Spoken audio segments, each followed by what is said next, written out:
మహాశివుడు ఈశ్వరుణ్ణి స్నేహితుడిగా కాదు, జీవితం మొత్తానికి భాగస్వామిగా కావాలని పార్వతీదేవి దీర్ఘకాలంగా హిమాలయాల్లో తపస్సు చేస్తుంది. ప్రకృతితో మమేకమై తన భక్తితో శివుణ్ణి ఆకర్షించాలనుకుంటుంది. మహాదేవుడు శివుడు సమస్త ప్రపంచానికి వెలుగు చూపించే యోగేశ్వరుడు. కైలాస పర్వతంపై శూన్యంతో మమేకమై లోకరక్షణ కోసం తపస్సులో లీనమై ఉన్నాడు. పార్వతీదేవి భక్తిని పరీక్షించేందుకు శివుడు ఒక సాధు వేషంలో ఆమె ఎదుట వస్తాడు. కానీ ఆమె ఆత్మవిశ్వాసం, ప్రేమ, శ్రద్ధ చూసి ఆమె ముందు తల వంచుతాడు.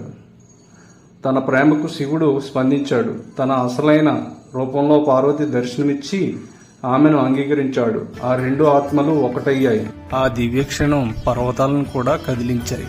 దేవతల సమక్షంలో శివపార్వతుల దివ్య వివాహం ఘనంగా జరిగింది. ఆ వేడుక స్వర్గాన్ని తలపించింది. ఆ కలయిక యుగయుగాల వరకు భక్తుల హృదయాల్లో నిలిచిపోయింది. దయచేసి ఈ ఛానల్ నచ్చినట్లయితే లైక్ చేయండి, షేర్ చేయండి, కామెంట్ చేయండి. Please subscribe.